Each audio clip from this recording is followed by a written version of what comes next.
कि उनकी यात्रा कोर्ट के द्वारा जरूर रुकेगी। तो चलो हिंदुओं, जागो रे हिंदुओं। या फिर कहो कि ये हिंदू राष्ट्र बनाने की मांग हमने छोड़ दी है। दोस्तों बहुत बहुत स्वागत करता हूं आप सभी का। क्या आप इस क्रिकेट खिलाड़ी को पहचानते हैं? आप में से बहुत सारे लोग इन्हें पहचानते होंगे। दोस्तों अगर नहीं पहचानते हैं तो मैं आपको बताना चाहता हूं। इनका नाम है कुलदीप यादव। ये बहुत अच्छी गेंदबाजी करते हैं, बहुत अच्छे क्रिकेट खिलाड़ी हैं, बहुत नाम इन्होंने कमाया है। लेकिन इन्होंने एक ऐसा कदम उठाया जिसके बाद इनकी निंदा हो रही है और किसी को ये उम्मीद नहीं थी कि कुलदीप यादव इस हद तक गिर जाएंगे। कुलदीप यादव ने दोस्तों ऐसी बात कही है जिसे बाबा साहेब का अपमान माना जा रहा है। कुलदीप यादव ने क्या कुछ कहा है आपको बताएंगे। दोस्तों आज है 7 नवंबर और आज से ही सनातन हिंदू एकता यात्रा की शुरुआत होने जा रही है। इसका नेतृत्व कर रहे हैं बागेश्वर के धीरेंद्र शास्त्री। किसी एकता यात्रा से किसी को कोई दिक्कत नहीं है, लेकिन धीरेंद्र शास्त्री के इस यात्रा का मकसद बताया जा रहा है हिंदू राष्ट्र बनाना। इस पदयात्रा का उद्देश्य सनातनियों में, हिंदुओं में जागरूकता लाना। अब खबर ये आ रही है कि इसी यात्रा में शामिल होने जा रहे हैं कुलदीप यादव। सीताराम, मैं कुलदीप यादव पूज्य गुरुजी श्री भागेश्वर धाम सरकार सनातन एकता पदयात्रा कर रहे हैं, जो कि 7 नवंबर से लेकर 16 नवंबर तक दिल्ली से वृंदावन की दूरी तय करेंगे। आप सभी लोग आमंत्रित हैं। इसमें बहुत से लोग जुड़ रहे हैं और मैं चाहता हूं कि बहुत से लोग इसमें शामिल हो। मैं भी इस पदयात्रा का हिस्सा रहूंगा। मैं उन सभी लोगों को बधाई देता हूं, बहुत सारी शुभकामनाएं देता हूं। सीताराम। तो कुलदीप यादव कह रहे हैं कि मैं खुद इस यात्रा का हिस्सा रहूंगा और बहुत सारे लोगों को आह्वान भी कर रहे हैं कि आप लोग भी इस यात्रा में शामिल हुए। बड़ा सवाल यह है, क्या कुलदीप यादव साहब को ये नहीं पता है कि इस यात्रा का मकसद क्या है? क्या कुलदीप यादव को आधी अधूरी जानकारी दी गई है? और कई सारे लोग ये भी सवाल खड़े कर रहे हैं, क्या कुलदीप यादव साहब ने पैसे के लिए ये सब किया है? क्या वो धीरेंद्र शास्त्री का प्रमोशन पैसे के लिए कर रहे हैं? और क्या उन्हें धीरेंद्र शास्त्री के मकसद के बारे में पता नहीं है? दोस्तों ये तो आप सभी को मालूम है कि धीरेंद्र शास्त्री लगातार कई मंचों पर ये कह चुके हैं कि हम इस देश को हिंदू राष्ट्र बनाएंगे। जब कोई व्यक्ति हिंदू राष्ट्र या मुस्लिम राष्ट्र या किसी अन्य राष्ट्र की बात करता है हमारे देश में इस समय, तो जाहिर तौर पर वो बाबा साहेब की संविधान का सीधे तौर पर उल्लंघन करता है, क्योंकि हमारा देश धर्मनिरपेक्ष राष्ट्र है।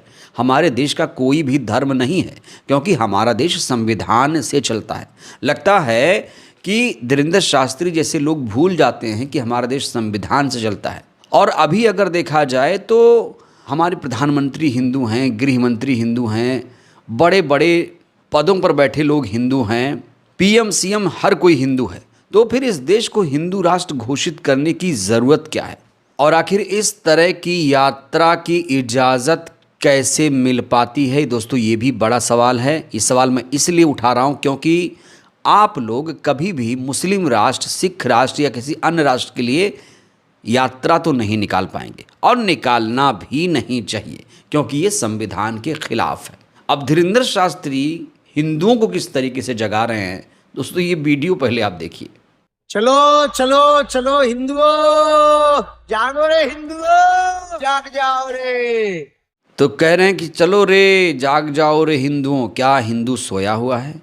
क्या हिंदू सोया हुआ है अभी तक, जो धीरेंद्र शास्त्री हिंदुओं को जगा रहे हैं? बड़ा सवाल यह है कि आखिर इस यात्रा का उद्देश्य क्या है। दोस्तों सबसे पहले धीरेंद्र शास्त्री की जुबानी सुनते हैं कि वो चाहते क्या हैं। उसके बाद मैं आपको दामोदर यादव साहब का एक रिएक्शन दिखाऊंगा और ये पूरा मामला अब सुप्रीम कोर्ट में भी पहुंच चुका है। लेकिन सबसे पहले धीरेंद्र शास्त्री को सुनते हैं कि आखिर वो इस यात्रा के जरिए क्या हासिल करना चाहते हैं। देखिए जरा। हिंदू एकता पदयात्रा, ये पदयात्रा सनातन धर्म की विचारक यात्रा है। इस देश को कास्टवाद में खोखला किया है। हम इस देश में राष्ट्रवाद चाहते हैं। हम तलवारों की लड़ाई पर भरोसा नहीं करते, विचारों की लड़ाई पर भरोसा करते हैं।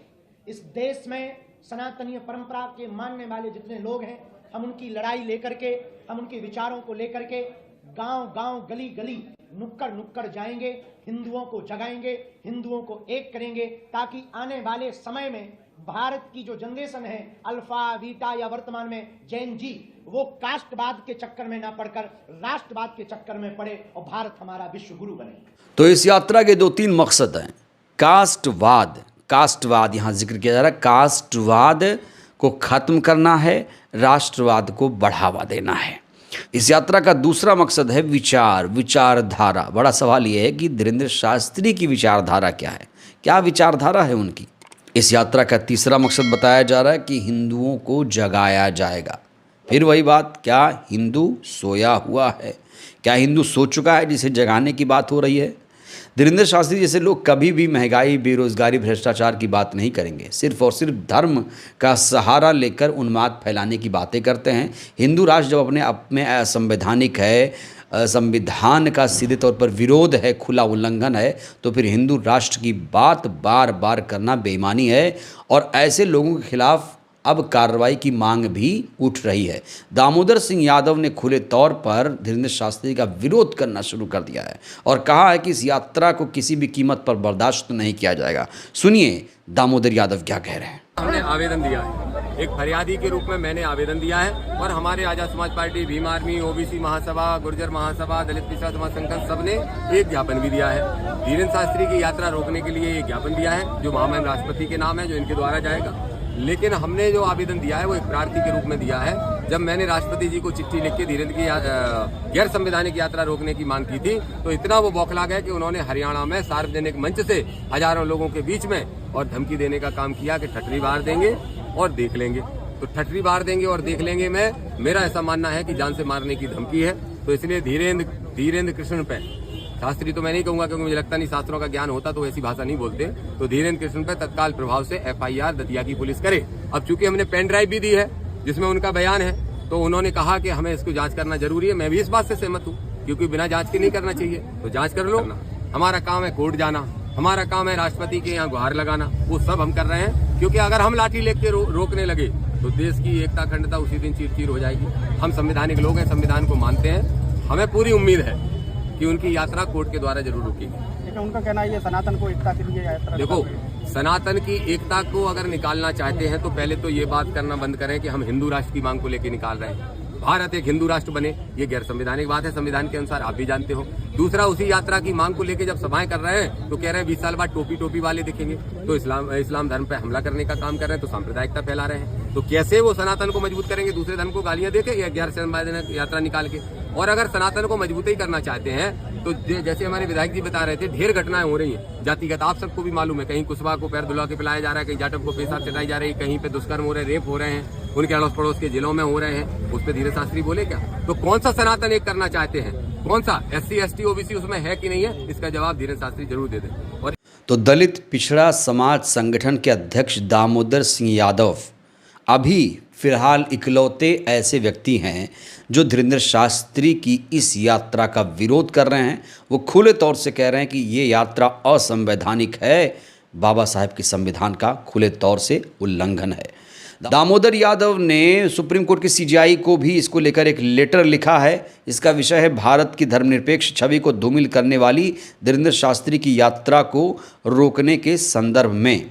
इस लेटर को आप देख सकते हैं। इस लेटर में साफ तौर से लिखा है कि 7 से 16 नवंबर तक दिल्ली से वृंदावन तक पदयात्रा निकाली जा रही है और इसका उद्देश्य हिंदू राष्ट्र घोषित करना है भारत को और इसी मांग को आगे बढ़ाना है। ये यात्रा पूर्णतः असंवैधानिक, राष्ट्र विरोधी, देश की एकता, अखंडता और धर्मनिरपेक्ष मूल्यों के लिए गंभीर खतरा है और इसलिए सुप्रीम कोर्ट के CJI से इस यात्रा को रोकने के लिए विनती की गई है। इस यात्रा को राष्ट्र विरोधी बताया जा रहा है।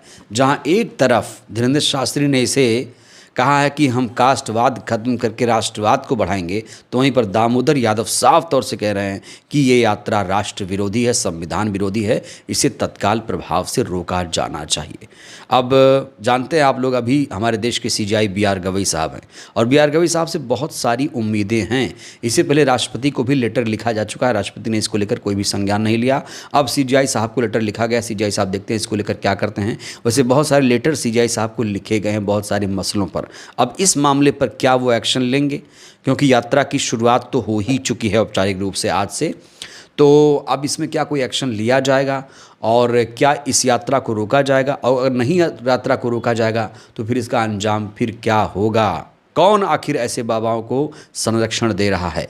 जब जो शब्द ही संविधान विरोधी है तो फिर उस यात्रा के लिए इजाज़त कैसे मिल रही है? और कुलदीप यादव जैसे लोग आखिर इस यात्रा का इतना सपोर्ट कर रहे हैं, क्या कुलदीप यादव को आधी अधूरी जानकारी दी गई या फिर उन्होंने पैसे के लिए इसका प्रमोशन किया?